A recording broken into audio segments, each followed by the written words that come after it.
வடகிழக்கு பருவமழை தீவிரமடைந்துள்ளதால் தமிழகத்தில் மழை நீடிக்கும். நீலகிரி மாவட்டத்தில் நிலச்சரிவு, நாகை ராமநாதபுரத்தில் கடல் சீற்றம். தேவர் ஜெயந்தி விழாவை ஒட்டி பசும்பொன்னில் திமுக பொருளாளர் மு க ஸ்டாலின் மரியாதை. மதுரையில் உள்ள சிலைக்கும் மாலை அணிவித்தார்.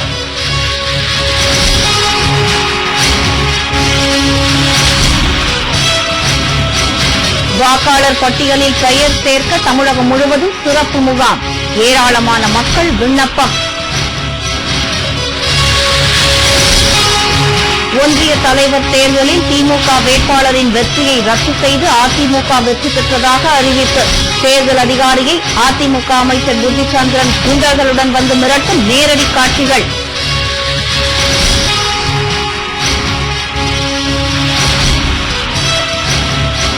வணக்கம்.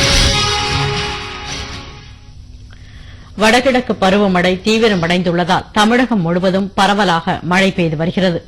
தொடர் மழை காரணமாக மக்களின் இயல்பு வாழ்க்கையும் பாதிக்கப்பட்டுள்ளது.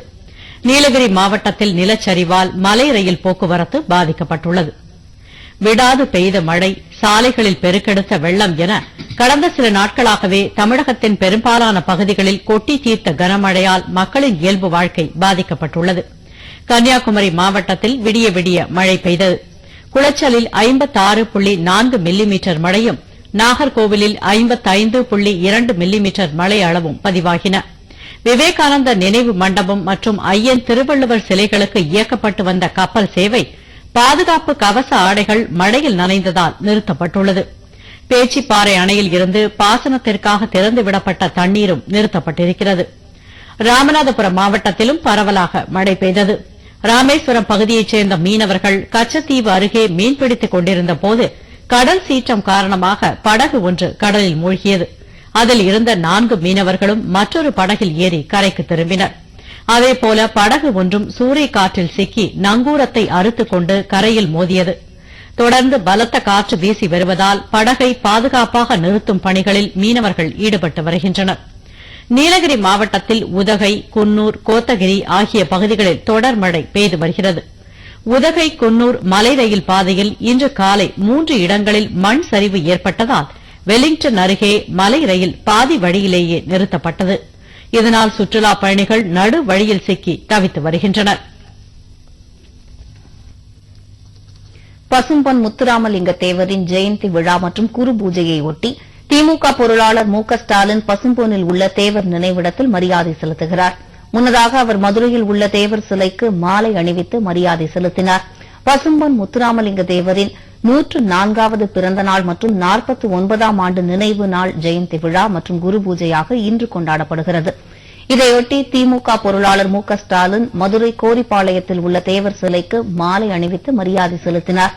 முன்னாள் சபாநாயகர் ரா ஆவுடையப்பன், முன்னாள் அமைச்சர்கள் பொன் முத்துராமலிங்கம், ஐ பெரியசாமி, சுப தங்கவேலன், தங்கம் தென்னரசு, வ Sathyamoorthy, KKSSR Ramachandran, KR Periyakaruppan, TPM Mydeenkhan, Tamilarasi, மாவட்ட திமுக செயலாளர்கள் மூர்த்தி, தளபதி மற்றும் திமுக நிர்வாகிகளும் தேவர் சிலைக்கு மாலை அணிவித்தனர்.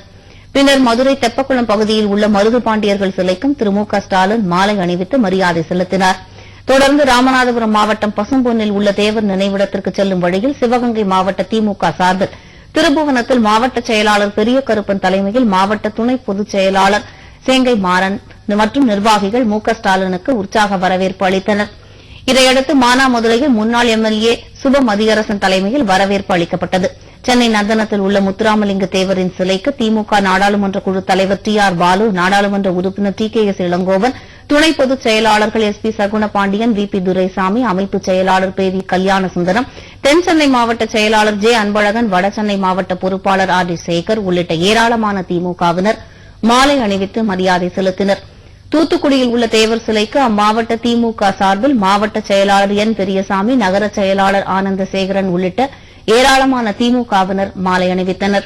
மேலும் ஏழை எளிய மக்களுக்கு இலவச வேட்டி சேலைகளையும் N பெரியசாமி வழங்கினார். வாக்காளர் பட்டியலில் பெயர் சேர்ப்பதற்கான சிறப்பு முகாம் தமிழகம் முழுவதும் இன்று நடைபெறுகிறது. இதில் புதிதாக பெயர் சேர்க்கவும், முகவரி மாற்றம் உள்ளிட்ட திருத்தங்களை மேற்கொள்ளவும் ஏராளமானோர் விண்ணப்பங்களை அளித்து வருகின்றனர். வாக்காளர் பட்டியலில் வழக்கமான திருத்தம் மேற்கொள்ளும் பணியை தேர்தல் ஆணையம் மேற்கொண்டுள்ளது. இதையொட்டி கடந்த 24ஆம் தேதி வரைவு வாக்காளர் பட்டியல் வெளியிடப்பட்டு வாக்காளர் சேர்ப்பு பணிகள் நடைபெற்று வருகிறது.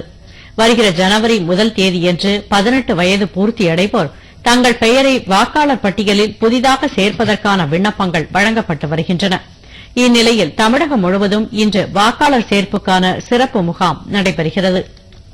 புதிதாக வாக்காளர் பட்டியலில் பெயர் சேர்த்தல், நீக்குதல் மற்றும் திருத்தங்கள் மேற்கொள் சம்பந்தமான படிவங்கள் உரிய ஆதாரங்களோட இணைச்சு வாங்கி நாங்கள் ரோலில் என்ரோல் பண்ணுறோம். இந்த ரோலுக்கு உண்டான வேலைகள்லாம் நடைபெற்று வருகிறது. 5/1/2012 அன்னைக்குன்னு சொல்லியிருக்காங்க ஸ்டேட் எலெக்ஷன் கமிஷன். அந்த டேட்டில் உங்களுக்கு முதல்ல ரோல் பப்ளிஷ் பண்ணும். ரோல் பப்ளிஷ் ஆகி அதில் அவங்களுடைய பேரெல்லாம் சேர்த்திருக்காங்க ஒரு பேப்பர். அந்தந்த பகுதியில் உள்ள வாக்குச்சாவடி மையங்களில் நடைபெறும் இந்த முகாமில் ஏராளமானோர் ஆர்வத்துடன் கலந்து கொண்டு புதிதாக பெயர் சேர்க்கவும், முகவரி மாற்றம், பெயர் திருத்தம் செய்யவும் விண்ணப்பங்களை அளித்து வருகின்றனர். நான் போன மந்த் நேம் ஆக்சுவலாக கொடுத்துட்டு போயிட்டேன். அவங்க பர்த் சர்டிஃபிகேட்டு அந்த அட்ரஸ் ப்ரூஃப் கேட்டாங்க. அதை சப்மிட் பண்ணியாச்சு. அதுக்கு அப்ளிகேஷன் ஃபார்மும் வாங்கியாச்சு. நேம் ஸ்டார்ட் பண்ணுறது இது இந்த நவம்பர் 8க்குள்ளே சப்மிட் பண்ணுன்னு சொல்லியிருக்காங்க. ஸோ அதுக்கு இப்போ நான் கொடுத்துட்டு போனதுக்கு அப்ளிகேஷன் ஃபார்ம் காட்டி நேம் ஆட் பண்ணிட்டாங்க என்னன்னு கேட்டு ஓட்டு போடுறது நம்மளோட ஜனநாயக கடமை. அது ஒவ்வொருத்தரும் முன் கண்டிப்பாக செஞ்சாகணும். அதுக்காக நான் இந்த சிறப்பு முகாம் கலந்துக்கிறதுக்காக வந்திருக்கேன். அங்கே ஒரு ஃபார்ம் கொடுத்தாங்க. அது நம்மளோட நேமு, நம்ம பிறந்த இடம், நம்மளோட அட்ரஸ் எல்லாம் கேட்டிருக்காங்க. டேட் ஆஃப் பர்த் எல்லாம் கொடுக்கணும். நம்மளோட சர்டிபிகேட்ஸ் எல்லாம் கொடுக்கணும். இரண்டாவது கட்ட சிறப்பு முகாம் அடுத்த ஞாயிற்றுக்கிழமையான நவம்பர் 6ஆம் தேதி நடைபெறுகிறது. தேவர் ஜெயந்தி விழா காரணமாக ராமநாதபுரம் மற்றும் சிவகங்கை மாவட்டங்களில் இன்று சிறப்பு முகாம் நடைபெறவில்லை. இம்மாவட்டங்களில் வருகிற 5 மற்றும் 6 ஆகிய 2 நாட்களில் சிறப்பு முகாம் நடைபெறவுள்ளது. தற்போது விண்ணப்பம் அளிக்கும் வாக்காளர்களின் பெயர்களை சேர்த்து 2012ஆம் ஆண்டு ஜனவரி 5ஆம் தேதி வரைவு வாக்காளர் பட்டியல் வெளியிடப்படும் என்று தேர்தல் ஆணையம் அறிவித்துள்ளது. நீலகிரி மாவட்டம் கோத்தகிரி ஒன்றிய தலைவர் பதவிக்கு திமுகவை சேர்ந்தவரை வெற்றி பெற்றதாக அறிவித்த தேர்தல் அதிகாரியை அமைச்சர் தமது ஆதரவாளர்களுடன் வந்து மிரட்டிய சம்பவம் பெரும் பரபரப்பை ஏற்படுத்தியுள்ளது.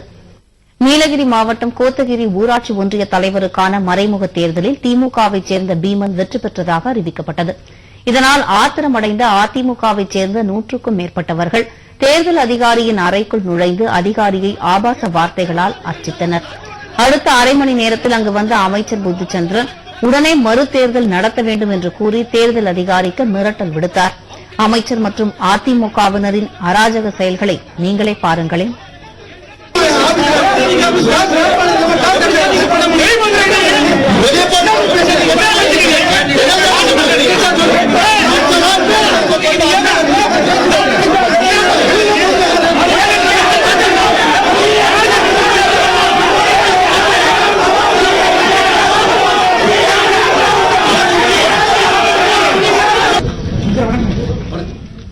இதனால் பயந்து போன அதிகாரி மறுதேர்தல் நடத்தி அதிமுக வெற்றி பெற்றதாக அறிவித்தார்.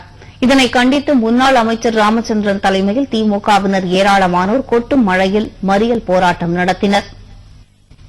நடைபெற்று முடிந்த கோத்தகிரி ஊராட்சி ஒன்றியக்குழு தலைவர் தேர்தலில் திராவிட முன்னேற்ற கழக வேட்பாளர் திரு பீமன் அவர்கள் வெற்றி பெற்றார் என்று அதிகாரி அறிவித்த பின்னும் அதற்கான ஒரு அந்த கடிதத்தை தராமல் 5 மணி வரை எல்லோரும் உட்கார வைத்து இன்று ஆளுங்கட்சி அமைச்சர் அவர்கள் மிரட்டலுக்கு பணிந்து இன்றும் அறிவிப்பு வராமல் உள்ளது. உடனடியாக அறிவிக்க வேண்டும் என்று கேட்டுக்கொள்கிறோம். இந்த ஆளுங்கட்சி அராஜகம் ஒழிய வேண்டும். ஆளுங்கட்சியை சேர்ந்தவர்கள் அதிகாரிகள் மிரட்டுகிறார்கள். அந்த மிரட்டலுக்கு அதிகாரிகள் பணியக்கூடாது என்று கேட்டுக்கொள்கிறோம். இது அதிமுக கட்சி கொடுக்கும் சம்பளத்தில் அதிகாரிகள் பணிபுரியவில்லை. அதிமுக கட்சி கொடுக்கும் பணத்தில் அவர்கள் வேலை செய்யவில்லை. அரசாங்கம் கொடுக்கும் பணத்தில் வேலை செய்கிறார்கள். இதனை நேர்மையாக இது நடைபெற வேண்டும் என்று நாங்கள் கேட்டுக்கொள்கிறோம். அறிவிச்சுட்டாங்க. நான் இதுல அறிவிச்சுட்டு புத்திச்சந்திரன் மினிஸ்டர் வந்ததும் அவங்க இப்போ விதிமுறைக்கு மீறி இப்ப வைஸ் சேர்மன் எலெக்ஷன் நடத்திட்டு இருக்காங்க. தமிழகம் முழுவதும் உள்ளாட்சி தேர்தலில் ஆளும் கட்சியினர் முறைகேட்டில் ஈடுபட்டதாக எதிர்க்கட்சிகள் புகார் கூறி வந்த நிலையில் கோத்தகிரியில் நடைபெற்ற இந்த சம்பவம் முறைகேடான தேர்தலுக்கு உதாரணமாகவே உள்ளது. வங்கக்கடலில் நீடித்து வரும் காற்றழுத்த தாழ்வு நிலை காரணமாக தமிழகத்தில் அடுத்த 24 மணி நேரத்திற்கு மழை நீடிக்கும் என்று சென்னை வானிலை ஆய்வு மையம் தெரிவித்துள்ளது. நாகப்பட்டினத்தில் பலத்த சூறாவளி வீசி வருவதால் 58 மீனவ கிராமங்களைச் சேர்ந்த மீனவர்கள் கடலுக்கு மீன்பிடிக்கச் செல்லவில்லை. இலங்கை முதல் ஆந்திரா வரை நேற்று நிலை கொண்டிருந்த காற்றழுத்த தாழ்வு நிலை குமரி முதல் தென் தமிழகம் வரை நீடிப்பதாக சென்னை வானிலை ஆய்வு மையம் தெரிவித்துள்ளது. இதன் காரணமாக தென் பகுதிகளில் பெரும்பாலான இடங்களிலும் வட தமிழகத்தில் அநேக இடங்களிலும் மழை பெய்யும் என்று அறிவிக்கப்பட்டுள்ளது. நேற்று இலங்கை முதல் ஆந்திரா வெட்டியுள்ள வங்கக்கடல் வரை நிலை கொண்டிருந்த அந்த காற்றழுத்த தாழ்வு நிலையானது இன்று காலை 8:30 மணி அளவில் குமரி கடல் முதல் தென் தமிழகத்தை ஒட்டியுள்ள வங்கக்கடல் வரை நீடிக்கின்றது. வரும் 24 மணி நேரத்தை பொறுத்தவரை தென் தமிழகத்தில் பெரும்பாலான இடங்களிலும் வட தமிழகத்தில் அநேக இடங்களிலும் மழை எதிர்பார்க்கலாம். தமிழகம் மற்றும் புதுச்சேரியை பொறுத்தவரை ஓரிரு இடங்களில் கனமழை இருக்கக்கூடும். தமிழகத்தில் நேற்று அதிகபட்சமாக புதுக்கோட்டை மாவட்டம் மணல்மேல்குடியில் 9 சென்டிமீட்டர் மழை பதிவாகியுள்ளது. திருச்சி உசிலம்பட்டியில் 8 சென்டிமீட்டர் மழை அளவும், அம்பாசமுத்திரம் பெரியகுளம் பகுதியில் 7 சென்டிமீட்டர் மழை அளவும் பதிவாகியுள்ளன. நாகப்பட்டினத்தில் பலத்த சூறை காற்று வீசி வருவதால் மீன்பிடித் தொழில் பாதிக்கப்பட்டுள்ளது. 58 மீனவ கிராமங்களைச் சேர்ந்த மக்கள் கடலுக்கு மீன்பிடிக்கச் செல்லவில்லை. காரைக்கால் மேடுனாங்க இங்க வந்து ரட்சிச்சின் கட்டி அங்கே தொழில் பார்க்கறது வந்திருக்கிறோம். கொடியாரில் தொழில் பார்க்கறது வந்திருக்கிறோம். போட்டு இழுத்து மேட்டை தான் வச்சிருந்தோம். கடல் சுட்டுறதுனால போட்டு அடி வாங்கிடுச்சு. 2-3 போட்டு அடி வாங்கிடுச்சு. இம்மாவட்டத்தில் 2200 ஏக்கர் பரப்பளவிலான உப்பளங்கள் நீரில் மூழ்கின. இதனால் உப்பு தொழிலில் ஈடுபட்டுள்ளோர் பாதிக்கப்பட்டுள்ளனர்.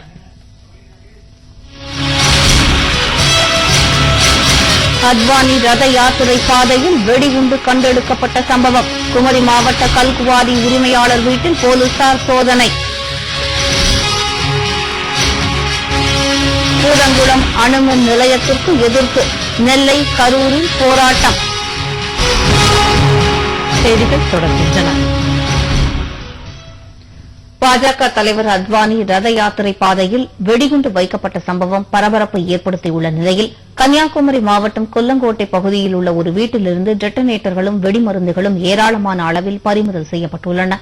பாஜக தலைவர் அத்வானியின் ரத யாத்திரை மதுரையிலிருந்து விருதுநகர் நோக்கி வரும் வழியில் பாலத்தின் அடியில் குழாய் வெடிகுண்டு வைக்கப்பட்டிருந்த சம்பவம் பெரும் பரபரப்பை ஏற்படுத்தியது. உரிய நேரத்தில் வெடிகுண்டு கண்டுபிடிக்கப்பட்டு அப்புறப்படுத்தப்பட்டதால் அத்வானி உயிர் தப்பினார். இந்த சம்பவம் குறித்து விசாரித்து வரும் தனிப்படையினர் வெடிகுண்டுக்கான வெடிமருந்து கன்னியாகுமரி மாவட்டத்தில் உள்ள கல்குவாரி ஒன்றிலிருந்து வாங்கப்பட்டிருப்பதை கண்டுபிடித்தனர். இந்நிலையில் கொல்லங்கோடை அடுத்த பாலவிளை கிராமத்தைச் சேர்ந்த கென்னடி என்பவரின் வீட்டில் போலீசார் நடத்திய சோதனையில் டெட்டனேட்டர்கள் வெடிபொருட்கள் கைப்பற்றப்பட்டன. நெத்திரவிளை காவல்துறையினர் தொடர்ந்து விசாரணை மேற்கொண்டு வருகின்றனர்.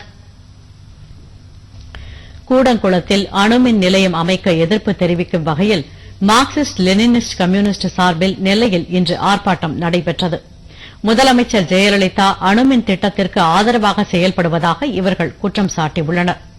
நெல்லை மாவட்டம் கூடங்குளத்தில் அமைக்கப்பட்டு வரும் அணுமின் நிலையத்தை மூட வலியுறுத்தி அப்பகுதி மக்கள் இடிந்த கரையில் 13வது நாளாக இன்றும் உண்ணாவிரத போராட்டம் மேற்கொண்டுள்ளனர். இந்நிலையில் மார்க்சிஸ்ட் லெனினிஸ்ட் கம்யூனிஸ்ட் கட்சியினர் இன்று அணு உலை எதிர்ப்பு நாளாக அனுசரித்து வருகின்றனர். இதையொட்டி நெல்லை ரயில் நிலையம் முன்பாக இக்கட்சி சார்பில் அதன் மாவட்ட செயலாளர் சங்கரபாண்டியன் தலைமையில் ஆர்ப்பாட்டம் நடைபெற்றது. பின்னர் செய்தியாளர்களிடம் பேசிய கட்சியின் மாநில செயலாளர் பாலசுந்தரம், அணுசக்தி துறையினர் மக்களின் பாதுகாப்பு பற்றி கவலைப்படாமல் அணு உலையின் பாதுகாப்பு பற்றியே பேசி வருவதாக கூறினார். முதலமைச்சர் ஜெயலலிதாவும் அணுமின் நிலையத்திற்கு ஆதரவாகவே செயல்படுவதாக அவர் குற்றம் சாட்டினார். அதிமுக கட்சியினுடைய தொழிற்சங்கமும் அணு உலை ஊழியர்களும் சேர்ந்து அணு உலையை மீண்டும் உடனடியாக இயக்க வேண்டும் என்று நாகர்கோவிலிலே ஆர்ப்பாட்டம் நடத்தியிருக்கிறார்கள். இந்த செயலை, அந்த சங்கத்தை, அதனுடைய தலைவர்களை ஜெயலலிதா அந்த சங்கத்திலிருந்து கட்சியிலிருந்து நீக்கி இருக்க வேண்டும், கண்டித்திருக்க வேண்டும். அப்படி எதுவும் செய்யவில்லை. இதிலிருந்து மாநில அரசாங்கமும் முதலமைச்சரும் இந்த அணுமின் நிலையத்துக்கு ஆதரவாக இருக்கிறார், வாக்குறுதியிலிருந்து பின்வாங்கிவிட்டார் என்ற கண்டனத்தையும் நாங்கள் தெரிவித்துக் கொள்கிறோம். இதேபோன்று கரூரில் இன்று தமிழர் களம் அமைப்பின் சார்பிலும் கூடங்குளம் அணுமின் நிலையத்திற்கு எதிர்ப்பு தெரிவித்து அதன் மாநில பொதுச் செயலாளர் மு. அரிமாவளவன் தலைமையில் உண்ணாவிரதம் நடைபெறுகிறது.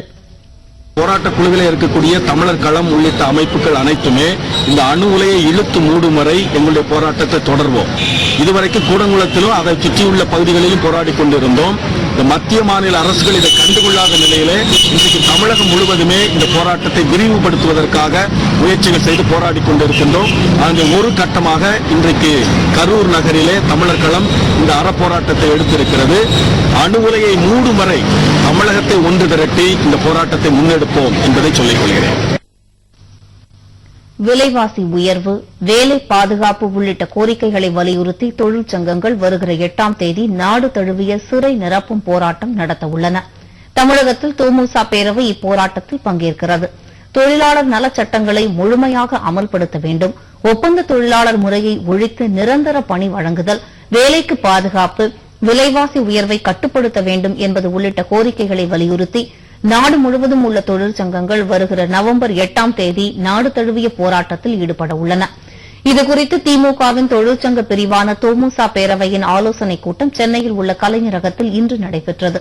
பின்னர் செய்தியாளர்களிடம் பேசிய தமுச பேரவைத் தலைவர் சே. குப்புசாமி, அகில இந்திய தொழிற்சங்கங்கள் நடத்தும் இந்த போராட்டத்தில் தமிழகத்தில் தமுச பேரவையும் பங்கேற்பதாகவும், சென்னையில் நடைபெறும் வேலை நிறுத்தம், மறியல் மற்றும் சிறை நிரப்பும் போராட்டத்தில் சுமார் 10,000 தொழிலாளர்கள் பங்கேற்பதாகவும் தெரிவித்தார். தொழிற்சங்கங்கள் ஒன்று கூடி மக்களுடைய பிரச்சனைகளாக இருக்கக்கூடிய விலைவாசிகளை கட்டுப்படுத்துவது, வேலைக்கு பாதுகாப்பு, தொழிலாளர் சட்டங்களை முழுமையாக அமல்படுத்துவது, அமைப்பு சாரா தொழிலாளர்களுக்கு சமூக பாதுகாப்பு நிலையை உருவாக்குவது போன்ற கோரிக்கைகளுடன் 8ஆம் தேதி அன்று சிறைநிரப்பு போராட்டம் என்று அறிவிக்கப்பட்டு அந்த போராட்டத்தின் வெற்றிக்காக திட்டமிடுவதற்காக கூட்டப்பட்ட கூட்டம் இது. தமுச துணைத் தலைவர் ரத்னசபாபதி, பொதுச் செயலாளர் மு. சண்முகம் உள்ளிட்ட தமுச நிர்வாகிகள் ஆலோசனைக் கூட்டத்தில் கலந்து கொண்டனர். சலேசிய திருச்சபையை நிறுவிய டான்பாஸ்கோவின் சிதையாத வலது கையுடன் கூடிய மெழுகு உருவம் சென்னை அயனாவரம் வந்தது. ஏராளமான மக்கள் டான்பாஸ்கோவின் சொரூபத்தை வரவேற்றனர். இத்தாலியில் பிறந்த டான்பாஸ்கோ ஏழை எளிய மக்கள் மற்றும் ஆதரவற்றவர்களுக்கு உதவும் வகையில் கடந்த 1859ஆம் ஆண்டு சலேசியர்கள் திருச்சபையை நிறுவினார். 1888ஆம் ஆண்டு அவர் மறைந்தார். 48 ஆண்டுகளுக்கு பிறகு அவரின் உடல் தோண்டி எடுக்கப்பட்ட போது வலது கை சிதையாமல் இருந்தது. சிதையாத அந்த கையுடன் மெழுகு உருவம் செய்யப்பட்டது. டான்பாஸ்கோவின் 200வது பிறந்த ஆண்டை கொண்டாடும் வகையில் உலகம் முழுவதிலும் உள்ள சலேசிய சபைகளுக்கு இந்த மெழுகு சொரூபம் கொண்டு செல்லப்படுகிறது.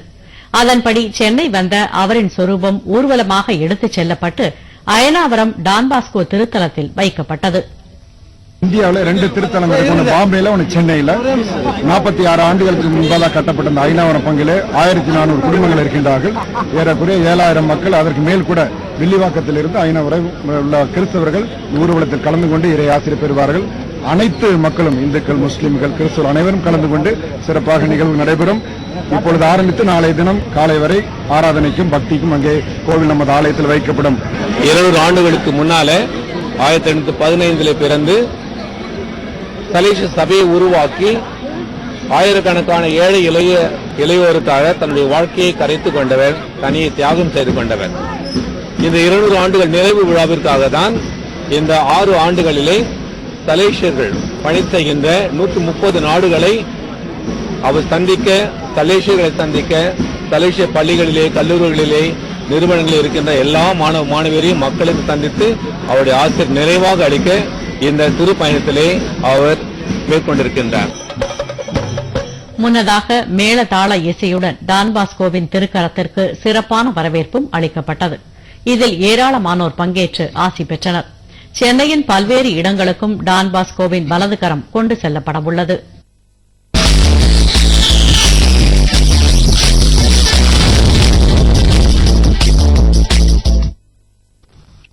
அந்நிய செலாவணி மதிப்பு ஸ்டெர்லிங் பவுண்ட் இந்திய மதிப்பில் $78.36, இலங்கை மதிப்பில் $177.28, யூரோ $68.77, $155.59, அமெரிக்க dollar $48.61, $109.97, Swiss franc $56.32, $127.41, Danish kroner $9.24, $20.90, Norway kroner இந்திய மதிப்பில் ₹8.94, இலங்கை மதிப்பில் ₹20.24.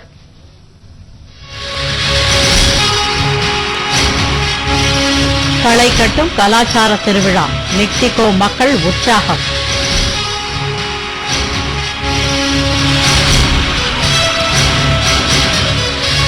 தண்ணீருக்கு அடியில் 8 நாட்கள் தங்கியிருந்து சாதனை, துருக்கி நீர்மூழ்கி வீரர் சாகசம்.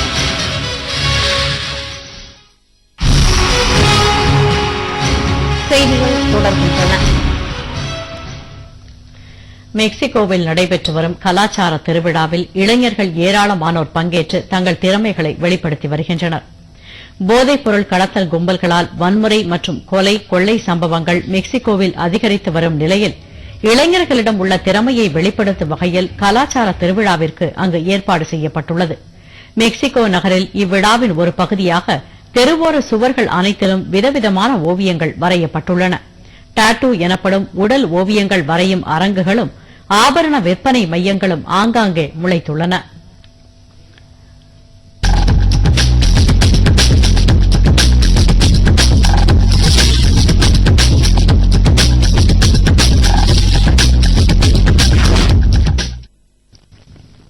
துருக்கியைச் சேர்ந்த நீர்மூழ்கி வீரர் ஒருவர் தண்ணீருக்கு அடியில் 8 நாட்கள் தங்கியிருந்து சாதனை படைத்துள்ளார். துருக்கி நாட்டைச் சேர்ந்த நீர்மூழ்கி வீரர் கெம் கராபே அவ்வப்போது சாகசங்கள் புரிவது வழக்கம். அந்த வகையில் அவர் தலைநகர் இஸ்தான்புல் பகுதியில் தண்ணீருக்கு அடியில் தொடர்ந்து 8 நாட்கள் தங்கியிருந்து சாதனை படைத்துள்ளார். 3 மீட்டர் அகலம் உள்ள கண்ணாடி பெட்டி ஒன்றில் துருக்கி தேசிய கொடியை பிடித்தபடி கெம் கராபே 192 மணி 19 நிமிடங்கள் மற்றும் 18 வினாடிகள் தண்ணீருக்கு அடியில் இருந்ததன் மூலம் அவரது பெயர் கின்னஸ் சாதனை புத்தகத்தில் இடம்பெற்றுள்ளது. இதையொட்டி நீர்மூழ்கி வீரர்கள் உட்பட ஏராளமானோர் கெம் கராபேவுக்கு வாழ்த்து தெரிவித்தனர்.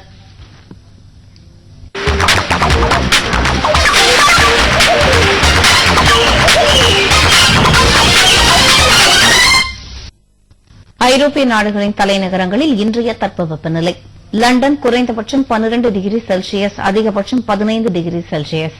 Paris 10-18, Rome 10-21, Berlin 5-15, Madrid 9-20, Stockholm 9-11, Bern 3-16, Oslo 7-9, Copenhagen 8-12, Brussels 10-14, Helsinki 8-9, Dublin 7-14, Amsterdam குறைந்தபட்சம் 12 டிகிரி செல்சியஸ், அதிகபட்சம் 15 டிகிரி செல்சியஸ். மீண்டும் தலைப்புச் செய்திகள். வடகிழக்கு பருவமழை தீவிரமடைந்துள்ளதால் தமிழகத்தில் மழை நீடிக்கும். நீலகிரி மாவட்டத்தில் நிலச்சரிவு, நாகை ராமநாதபுரத்தில் கடல் சீற்றம். தேவர் ஜெயந்தி விழாவை ஒட்டி பசும்பொன்னில் திமுக பொருளாளர் மு க ஸ்டாலின் மரியாதை. மதுரையில் உள்ள சிலைக்கும் மாலை அணிவித்தார். வாக்காளர் பட்டியலில் பெயர் சேர்க்க தமிழகம் முழுவதும் சிறப்பு முகாம், ஏராளமான மக்கள் விண்ணப்பம். ஒன்றிய தலைவர் தேர்தலில் திமுக வேட்பாளரின் வெற்றியை ரத்து செய்து அதிமுக வெற்றி பெற்றதாக அறிவிப்பு. தேர்தல் அதிகாரியை அதிமுக அமைச்சர் புத்திச்சந்திரன் குண்டர்களுடன் வந்து மிரட்டும் நேரடி காட்சிகள். இத்துடன் இந்த செய்தி அறிக்கை நிறைவடைந்தது. மீண்டும் செய்திகள் இரவு 7 மணிக்கு. வணக்கம். வணக்கம்.